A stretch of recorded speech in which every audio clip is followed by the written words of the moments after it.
सत्व, रज और तम। अब भगवान इन 3 गुणों के बारे में बताएंगे इस अध्याय में। क्यों बताएंगे? कि पहले हम जानें कि ये 3 गुण हैं क्या, जीवन में इनका रोल क्या है, और क्या इनके लक्षण हैं, और कैसे हम इनको छोड़ें। ये बात इस अध्याय में भगवान बताएंगे।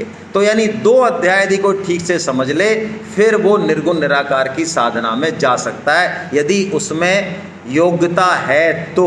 योग्यता क्या? स्पष्ट विवेक और तीव्र वैराग्य, उसी से ये समझ में आते हैं। तो आइए हम देखते हैं गुणत्रय विभाग योग। आइए पहला श्लोक पढ़ते हैं, आप सब पढ़िए। सत्वं रजस्तम इति गुणा प्रकृति संभवा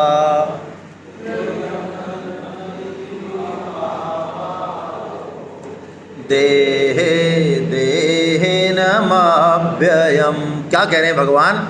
अर्जुन, ये 3 गुणों रूपी डोरियां हैं। देखिए, ये ऊपर जो है प्रकृति है, स्त्री के रूप में प्रकृति बता रखी है, और नीचे ये हम जमूरे, ये हम बता रखे नीचे। जैसे कठपुतली नचाती है ना, कठपुतली वाला उनको नचाता है कठपुतलियों को, ऐसे ये 3 गुण हमको नचा रहे हैं। क्यों? क्योंकि इन 3 गुणों को हमने अपने में मान लिया। अब पहले ये 3 गुण क्या हैं वो समझें। देखिए, इस प्रकृति का कण कण कण कण वो त्रिगुणात्मक है, त्रिगुणात्मक, ठीक है, 3 गुणों वाला है ना। ये बड़ा मज़ेदार बात है कि साइंस ने पहले ये खोजा कि साहब अणु सबसे छोटा पार्टिकल है, खोजा ना साइंस ने।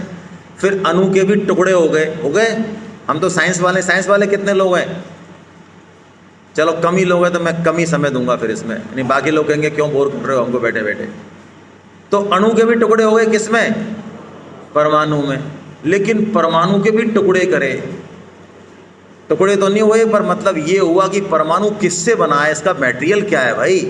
तो पता चला कि परमाणु 3 चीज़ों से बना है, इलेक्ट्रॉन, प्रोटॉन और यही बेसिक एलिमेंट है सब में। प्रकृति की कोई चीज़ ऐसी नहीं है जिसमें ये 3 चीज़ नहीं हो। और यही भगवान 18.40 में कहते हैं, यही भगवान इस अध्याय में कह रहे हैं। गीता में है ये बात। भगवान ने कहा, अर्जुन, कोई भी जीव, कोई भी पदार्थ संसार में ऐसा हो ही नहीं सकता जो 3 गुणों से रहे। तो यानी हमारा शरीर भी 3 गुण वाला ही है। वाह, शरीर 3 गुण वाला है। तो ये इलेक्ट्रॉन, प्रोटॉन और न्यूट्रॉन, ये 3 चाहिए जीवन को चलाने के लिए। जैसे गाड़ी को चलाने के लिए हमको क्लच भी चाहिए, एक्सीलेटर भी चाहिए और ब्रेक भी चाहिए। गियर का नाम नहीं लिया मैंने, क्योंकि गियर ख़त्म कर दिया लोगों ने आजकल। अरे ख़त्म कर दिया ना भाई, हाँ, इसलिए हटा दिया मैंने। चलिए, तो एक्सीलेटर क्या है? ये रजोगुण है।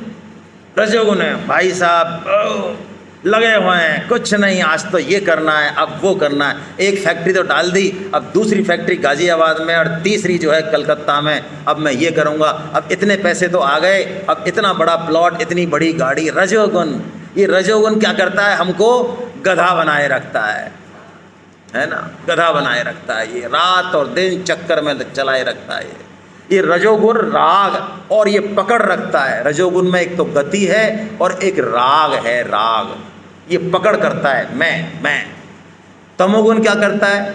ब्रेक क्या है? ये रोक लगाता है। जैसे हमने खूब मेहनत करी, दिन भर थक गए, तो क्या करेंगे? सो जाएंगे। सोने से क्या मिलेगा? फिर एनर्जी मिलेगी दोबारा। यदि मान लो तमोगुण नहीं हो, लोग तमोगुण को खराब मानते हैं। हम जो अभी समझ रहे हैं इसमें कोई गुण खराब नहीं है, ध्यान रखना। हम इस दृष्टि से समझ रहे हैं कि गुण खराब नहीं है कोई भी। गुण अपने आप में जरूरी है सारे। तीनों गुण नहीं होंगे तो जीवन चलेगा नहीं। तमोगुण भी यदि जीवन से हटा दिया तो बावड़े हो जाएंगे हम, पागल। यदि हम मान लो 2-3 दिन नहीं सोएं और बहकी बात करें, तो डॉक्टर क्या करेगा? पहले कॉम्पोज का इंजेक्शन देके पहले तुमको सुलाएगा, और फिर पूछेगा, अगले दिन जाएंगे, भैया नींद आई ठीक से? हाँ, अब ठीक है, अब कोई दिक्कत नहीं। तो इसका मतलब तमोगुण भी बहुत जरूरी है। रजोगुण भी बहुत, क्रिया कैसे करेंगे, दौड़ेंगे कैसे, भागेंगे कैसे, टारगेट कैसे पूरे करेंगे। लेकिन ये रजो और तमो में ही हम उलझे ना रहें, ये जीवन का लक्ष्य नहीं है। इसके लिए इन दोनों से ऊपर उठा हुआ एक कौन सा गुण है? सत्व गुण है। ये स्केल पे हम यदि नापे, स्वामी जी ने बताया तमोगुण को 1 स्केल माने तो रजोगुण 10 है, तो सतोगुण क्या है? 100 है। यानी ये दोनों भाई भाई हैं। ये इनका भाई तो है लेकिन थोड़ा सा दूर का है, मामा फूफा वाला है। ये खास भाई नहीं है इनका, ये बुआ फूफा वाला भाई है, तो ये थोड़ा दूर है। तो ये इन दोनों का संयोजन करता है अच्छे से। कौन? सतोगुण। जैसे क्लच, ये सतोगुण है। ये बताता है कि कब गाड़ी की स्पीड बढ़ानी है, कब रोकना है, कब ब्रेक लगाने हैं, कब क्या करना है। तो हमको अपने जीवन में क्या करना चाहिए? सतोगुण को बढ़ाना चाहिए। रजो और तमो का सदुपयोग करते हुए जीवन में किसको बढ़ाना चाहिए? सतोगुण को बढ़ाना चाहिए। सत्व गुण हमारे जीवन में बढ़ रहा है, ये देश काल परिस्थिति से भी बढ़ता है, संग से भी बढ़ता है, खान पान से भी बढ़ता है। इन सब का एक ही पर्पज है, अच्छे खान पान का, युक्त आहार विहार, सबका, क्रियाओं का, व्यायाम का, फलाने का ठिकाने का, जिसमें अध्यात्म नहीं है बाकी चीज़ें हैं, उन सब का एक ही लेवल है। यहाँ तक उसकी बाउंड्री क्रॉस नहीं करते वो।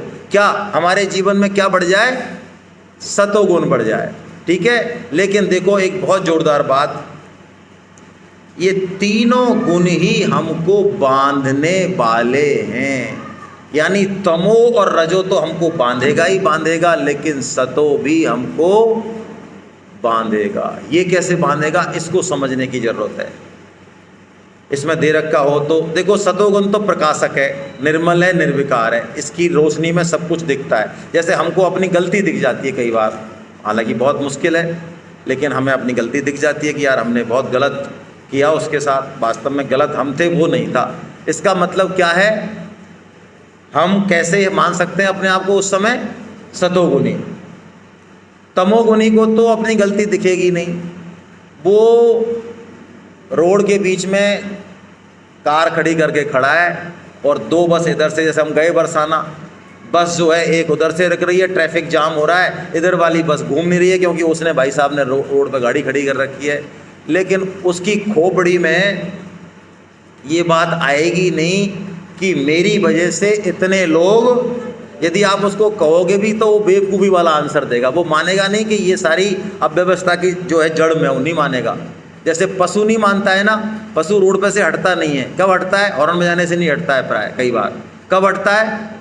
जब थोड़ा सा गाड़ी उसके टच कर दो हल्की सी, तब हट जाएगा। तो तमोगुणी को थोड़ा सा प्रहार चाहिए, तब उसकी चेतना जागृत होती है। तो ज्ञान का प्रकाश रहता है सतोगुणी में, लेकिन ये फिर भी बांधता है। नीचे की लाइन देखें आप, किससे बांधता है ये, इसको देखेंगे हम थोड़ा सा। सुख संगे न बधनाति, ज्ञान संगे न चानघा। ये सुख की आसक्ति से और ज्ञान की आसक्ति से बांधता है।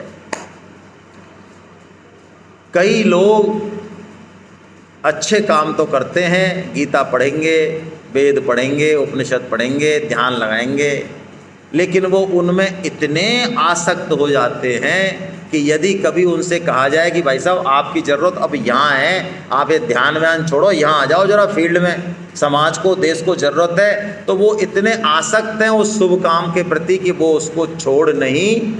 जैसे कि मान लो मेरा भाई अमेरिका से आया, बोस्टन से आया, बोस्टन वाले बैठे भी इसलिए कह देता हूँ मैं, तो बोस्टन से आया और बढ़िया वाला शैम्पू लाया। वो हमने ऐसा शैम्पू देखा ही नहीं इंडिया में। तो वो शैम्पू हमने लगाया बालों में, तो बड़ा आनंद आया। अब हमें लगा यार ये शैम्पू तो बहुत ज़ोरदार है। तो 10-15 मिनट बाद हम बाथरूम से आए तो मम्मी ने कहा ये क्या कर रखा है बालों का? अरे शैम्पू लगा रखा है। अरे तो शैम्पू लगा रखा है तो इसको धो के आना। कहते नहीं,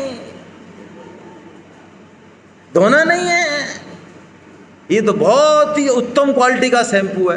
तो बताओ वो उत्तम क्वालिटी का शैम्पू भी हमारा नाश करेगा कि नहीं करेगा? उसको सदुपयोग तो उसका बहुत अच्छा है, लेकिन उसको हम चिपक जाएं, ये बहुत बुरी बात है।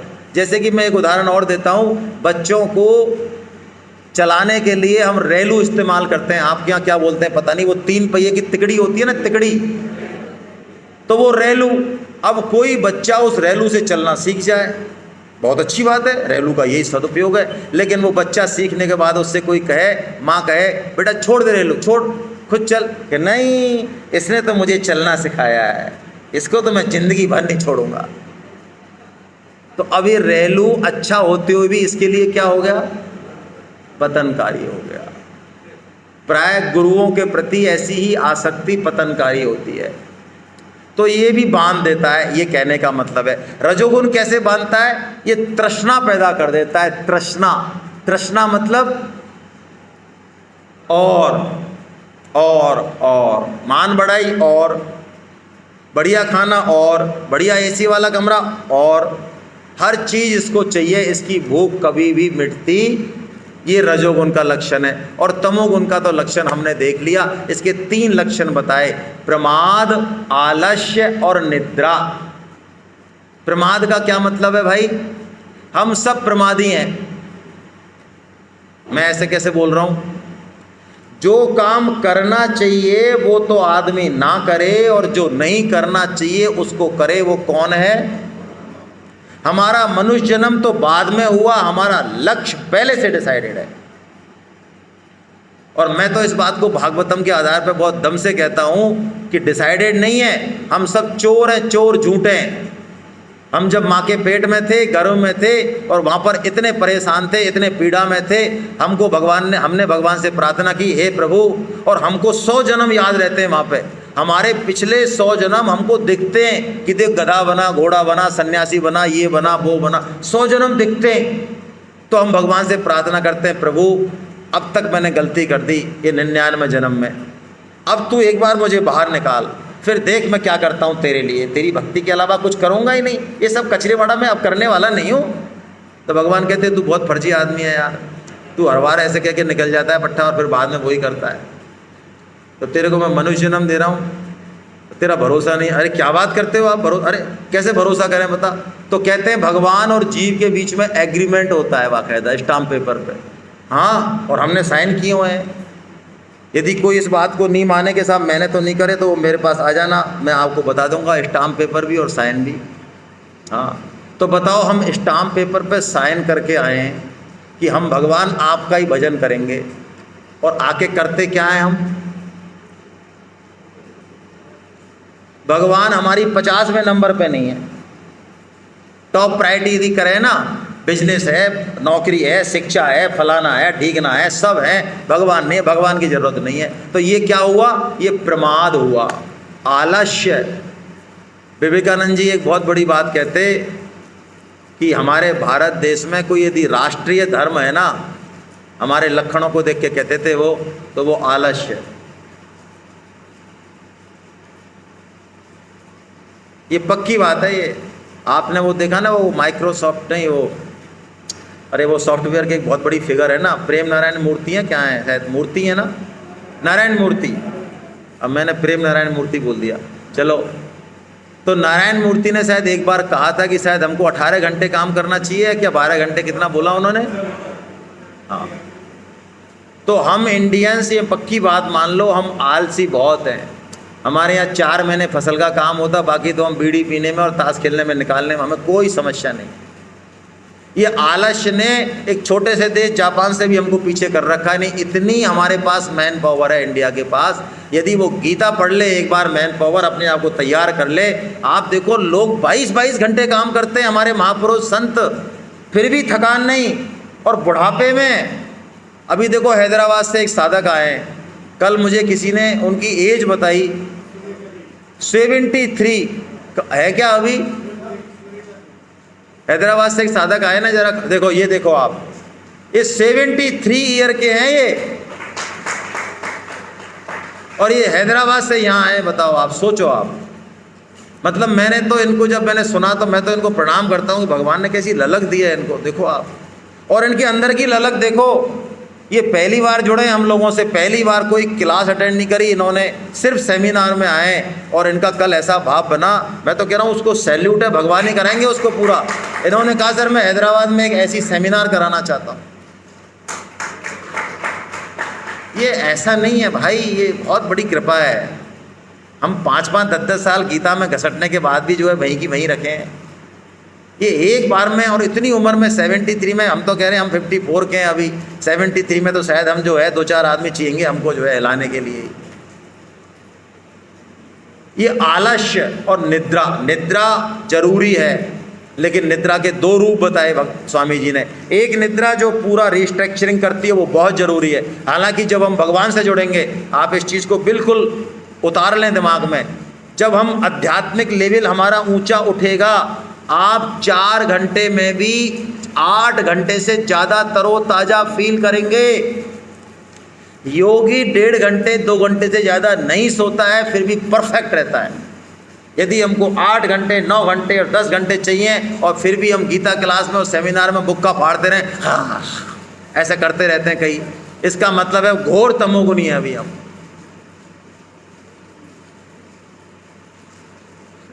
तो मेरे को बहुत, कोई ऐसे जब फाड़ता है ना मुँह, जब मेरे को बहुत बुरा लगता है एकदम से, तो मेरी नज़र उसी पे चली जाती है। 8 घंटे सो के आया है, उससे मैं पूछता भी भाई तेने सोया नहीं? नहीं सोए तो थे साहब, लेकिन 8 ही घंटे सोए। तो और सो ले 2 घंटा 3 घंटा। हमारे तो भाई अब क्या कहेंगे तो रोटी नहीं मिलेगी घर में। अरे ऐसा माइंड सेट कर लेते हैं, माता बहनों का स्पेशल है, माफ़ कर देना भाई मेरे को तो है ना, अब मेरे से निकल रही है मुंह से। ऐसा खोपड़ी में यहाँ चाबुक दे दिया, ऐसा बटन लगा दिया यहाँ पे, अब इनकी बुद्धि को क्या कहें कि नहीं 2 घंटे तो दिन में सोना बहुत आवश्यक है, हम नहीं सोते हैं तो ऐसा ऐसा होता है। अरे तो आपने मान रखा है तो होगा भाई।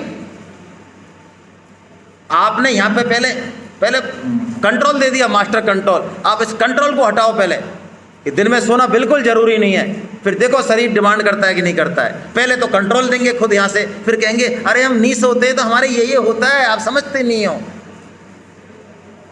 खुद को पहले खराब किया, कंट्रोल दिया, फिर शरीर से कहो तू मत माने, कैसे नहीं मानेगा? आप करिए, कोई बड़ी बात नहीं। हालांकि देखो खुद का उदाहरण नहीं देना चाहिए। हम चित्रकूट में सेमिनार कर रहे थे, सुधीर जी चले गए, क्या मज़ा आता होते तो चलो। तो हम चाय के लिए कुछ कर रहे थे, खड़े थे लाइन में, या न क्या थे पता नहीं क्या होता। तो महावीर जी आए, हमारे महावीर जी चाय नहीं पीते हैं, तो हमारे महावीर जी आए, सुधीर जी और हम दोनों एक कमरे में रखे हुए थे। हम दोनों को उन्होंने कह दिया, क्या सर आप चाय वाय के लिए करते रहते हो?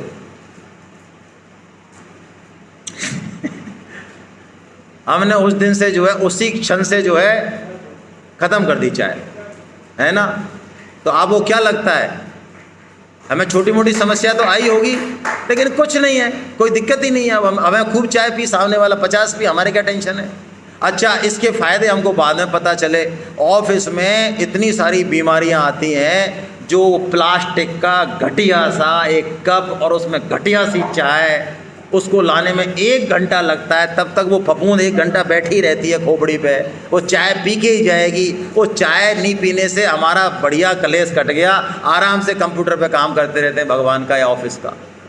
ये चाय पीने के बड़े फायदे हैं भैया। नहीं, पहले उसको चाय पिलानी और वो चाय वाला आ नहीं रहा है, बारिश हो रही है, दूध खत्म हो गया, आधे घंटा लग गया, पौन घंटा हो गया, अब वो खोपड़ी पे बैठा है हमारी पे, क्योंकि उसकी इज्जत करनी है हमको, इज्जत।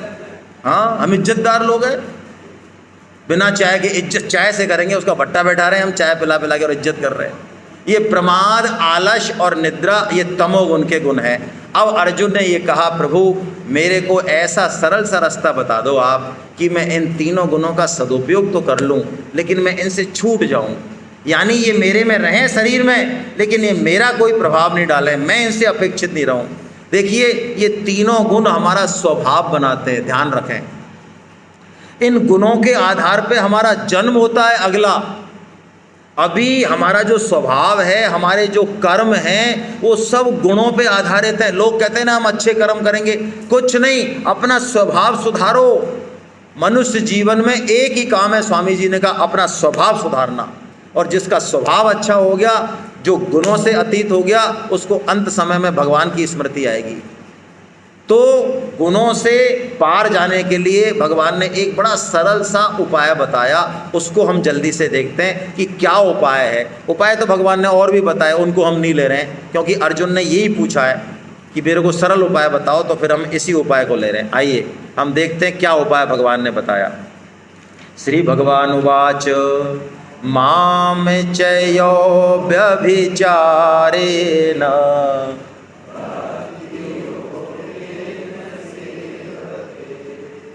सैगुणान् समतीत्येता